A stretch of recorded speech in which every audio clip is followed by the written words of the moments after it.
John, congratulations. Please come up and let me give you the Tom Roe Award.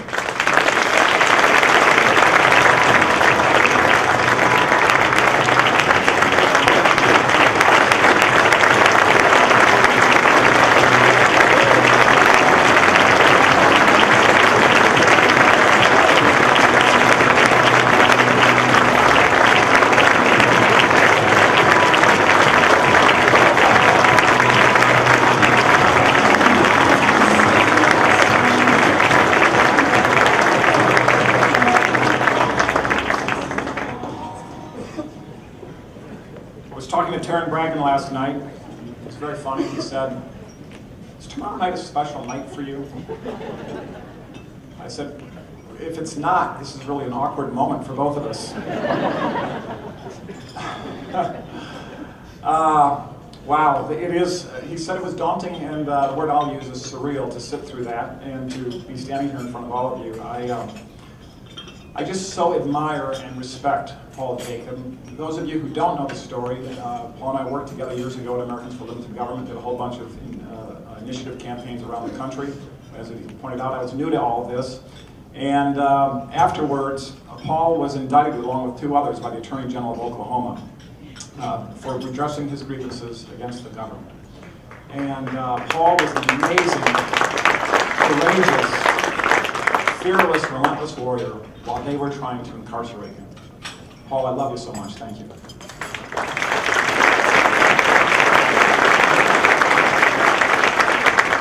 know, I'm not a sales guy. I started out my career in the sales management business, and I used to spend a lot of time looking at numbers. And one day a young sales manager came in by the name of Allison, and she said, "John, you always tell us we're in the people business, but I see you spending so much time looking at numbers."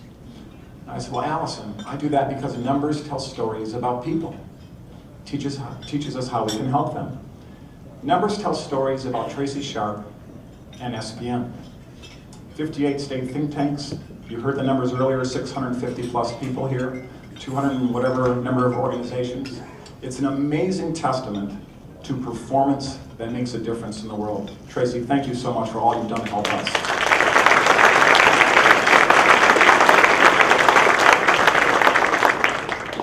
And my wife, Julie, is sitting right here, and my daughter, Lauren.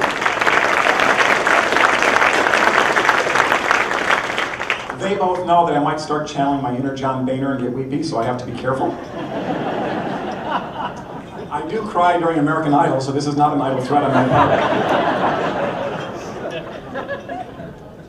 Families sacrifice a lot when all of us go out and fight for liberty in many ways. One of my favorite stories, I get a little hate mail from time to time, and Lauren's an amazing kid in so many ways. One time I came home, and we have a rule at our house, no whining, and she's adhered to that, which I'm very proud of. And I came home one day and I started whining about a piece of hate mail that had shown up. This is about 3 years ago. And she said, "Dad, you decided to do this. You chose it. You need to toughen up. Remember, no whining."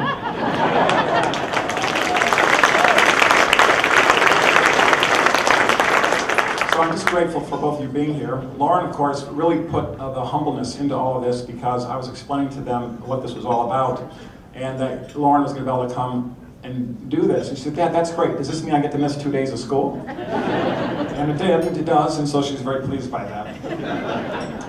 I do get a little emotional, I admit that. Those who work with me know that I'm always on the edge when it comes to these moments. And I get particularly emotional when I think of my colleagues at the Illinois Policy Institute. I really admire all of you so much. Could you all stand up, please? Wherever you are.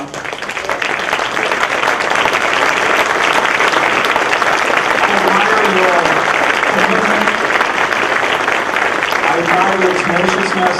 I admire your optimism and your happy warrior selves. I admire so much your candidness with one another, and God knows with me, as we all try to improve and get a little better. Thank you so much. I am deeply aware that I stand here as a proxy for the work you all do every day, and I'm just so proud of all of you. Thank you.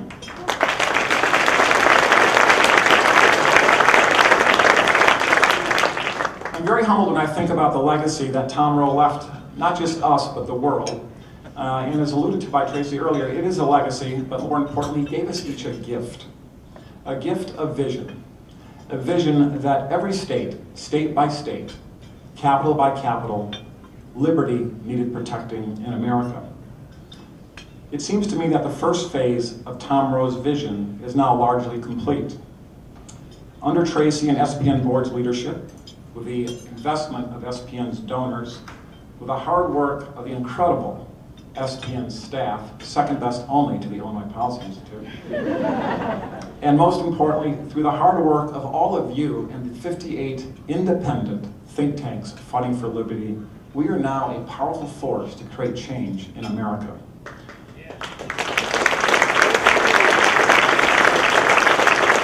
Plus, we know this is true because Ed Schultz told us so on MSNBC. Well, he told the world, or at least a couple hundred of his nightly viewers, that you're all doing great work all around the country and you're winning. Now, of course, in case you haven't heard, we're not all the way back to seeing liberty prevail in Illinois or America. We have a great challenge ahead of us. We must keep fighting. So I think the real question for us, and we've heard a little bit about this that I'm going to talk about now over the course of the last couple of days, is where do we go from here to live up to Tom Roe's legacy, his gift? First, while I agree that think tanks must focus on policy, I also believe we must work harder to recognize that policy flows through a political process. And political victories and losses are not controlled by those of us in this room. They are controlled by the persuadable middle, those voters who dip in and out of elections every 2 years and are swayed to one side or the other by themes and stories both large and small. Too often we are losing this battle for the hearts and minds of America when we should be winning.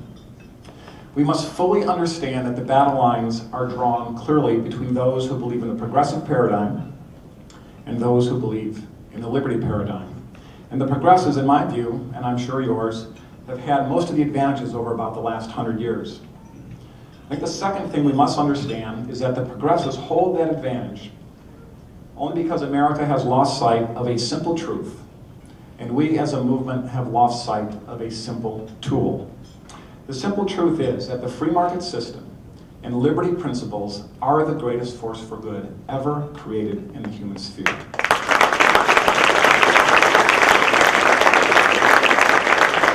I realize you all know that, but do we tell the world that in a way that it can understand and thus affect political and policy decision-making? We clearly are not, or we wouldn't see liberty threatened the way it is today. Thus, it bears repeating, the free market system is the greatest force for good ever created in the human sphere. We can always clap for that. One of President Reagan's frequent themes is the idea that America is a shining city on a hill. You're all familiar with that. Reagan used it well over and over again because he understood the power of story and he understood the power of repetition. That shining city on a hill is an aspirational, uplifting image that we each fill in our own personal way with our mind's eye. We each in our own way, when we hear it, tell ourselves a little story about what that city on a hill means to each of us personally. That's why this quote sticks so well years later, decades later. That city on a hill represents so many things, but we've lost sight, in my view, of the most important thing that hill represents. You see, that hill, on that hill, is the moral high ground of the liberty movement. The amazing truth is, and the amazing miracle is, I really think it is a miracle, that our ideas are not only the best way to organize society in keeping with the founding principles, but our ideas are the best way to help the poor and disadvantaged. It's an amazing thing when you think about it. Our ideas are the best way to help the poor and disadvantaged, and that is the simple truth we must tell over and over and over again, and thus regain the moral high ground in the policy debates that persuade the persuadable middle. To tell this simple truth, we must use the tool that we've been learning about this week, the art of storytelling, storytelling with great heroes. Stories and heroes that stick. Stories based in truth and told with honest, emotional connections. We must take these storytelling lessons with us, fit them into, yes, our holistic strategy, leverage their power to change hearts, then change minds, and then change laws. We too often tell the wrong stories with the wrong heroes. Take gas prices, just one example. Not so long ago, I was at a gas station watching a woman fill up her tank. She looked very stressed. She was standing there with what appeared to be a grocery list in her hand, glancing back and forth from the list to the back seat of her car where her 2 young children sat. And then she would glance at the dials on the pump. You've all seen this before yourselves. It used to stop at $40. The pennies and the dimes were spinning up faster and faster and faster and faster. The dollars rolling up like a Vegas slot machine. But for her, it was coming up snake eyes. It used to stop at 40, as I mentioned, and it kept going, 40, 45, 50, and finally, mercifully, it stopped just past $60. She paused, she looked at her kids, and with a swipe of the pen, she crossed another item off her list. She slammed the nozzle into the pump and was gone.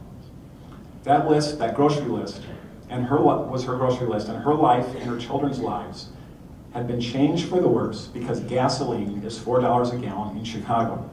When we talk about energy policy, we tend to make the stories here of the oil companies. We talk about expanding domestic production in Anwar off the Atlantic or Pacific coasts or in the Gulf, all to increase supply and thus lower cost. Those are important, but our hero is that mom at the gas pump who just crossed off some food items from her grocery list because President Obama is empowering government instead of empowering her. We need to choose better heroes. We need to tell their stories. That mom is our hero, and we need to tell her story about that policy at the point where it intersects her life at the gas pump.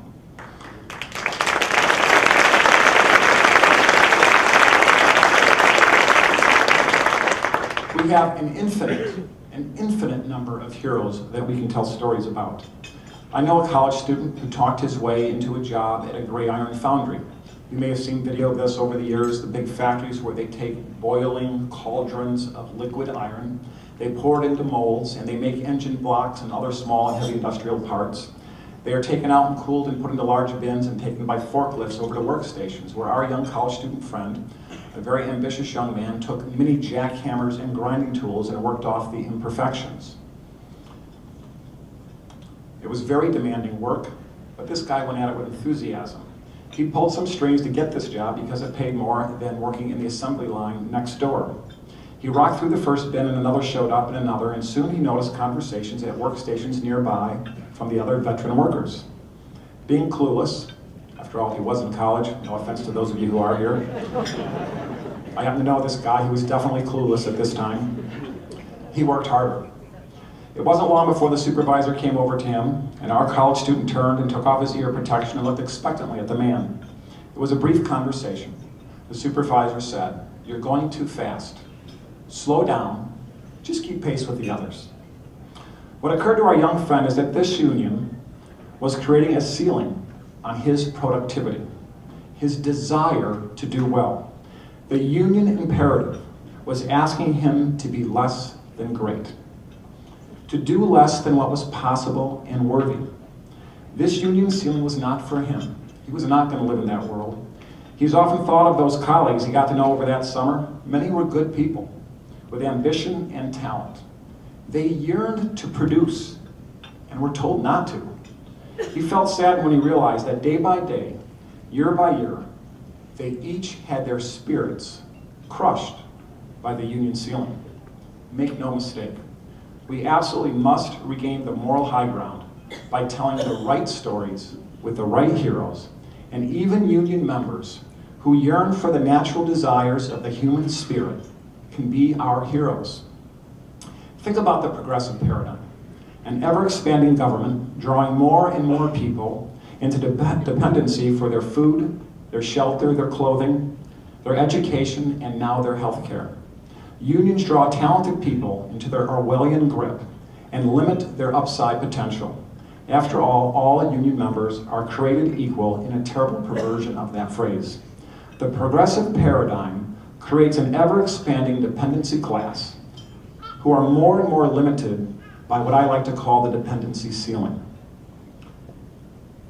Yes, you can of course achieve a measure of security for you and your family, but what you give up is the very essence of freedom and the human spirit.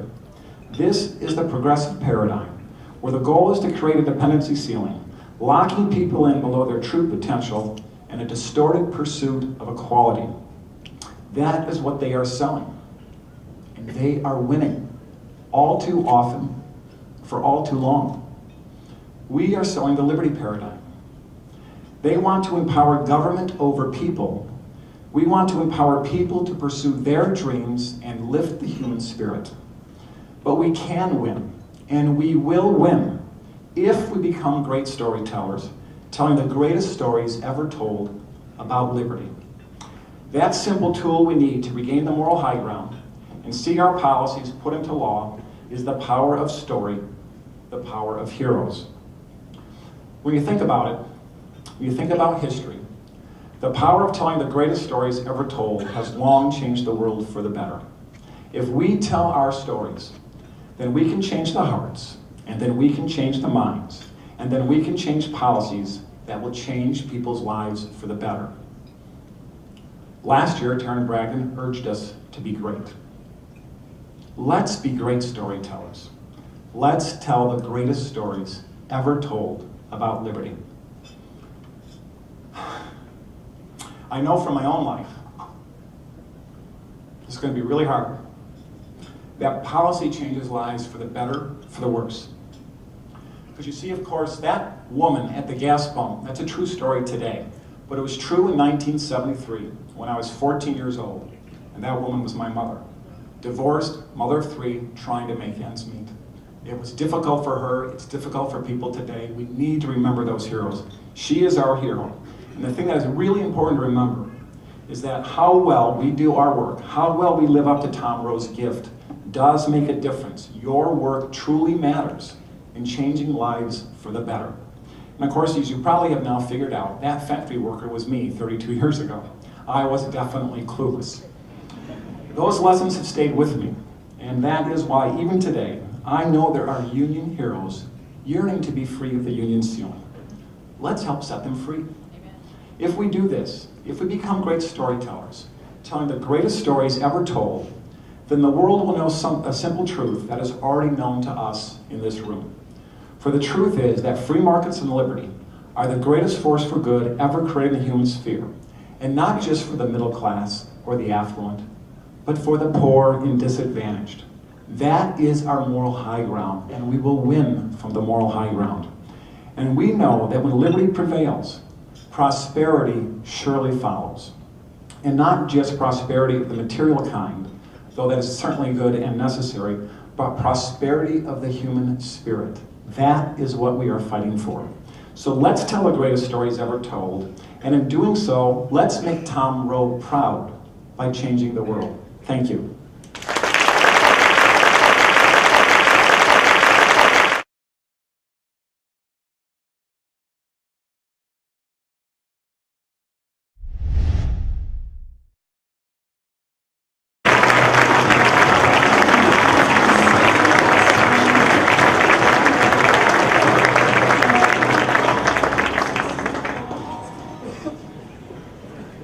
Talking to Taryn Bragdon last night, it was very funny. He said, "Is tomorrow night a special night for you?"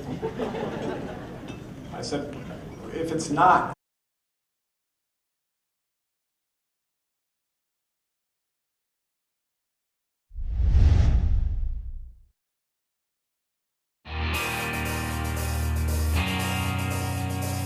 John, congratulations. Please come up and let me give you the Tom Rowe Award.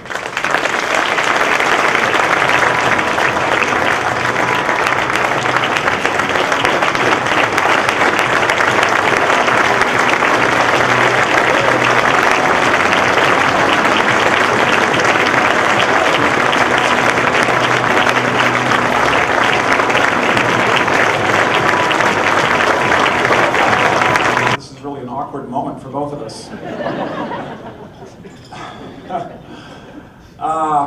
Wow, it is, he said it was daunting, and the word I'll use is surreal to sit through that and to be standing here in front of all of you. I just so admire and respect Paul Jacob. Those of you who don't know the story, Paul and I worked together years ago at Americans for Limited Government, did a whole bunch of initiative campaigns around the country. As he pointed out, I was new to all of this. And afterwards, Paul was indicted along with 2 others by the Attorney General of Oklahoma for redressing his grievances against the government. And Paul was an amazing, courageous, fearless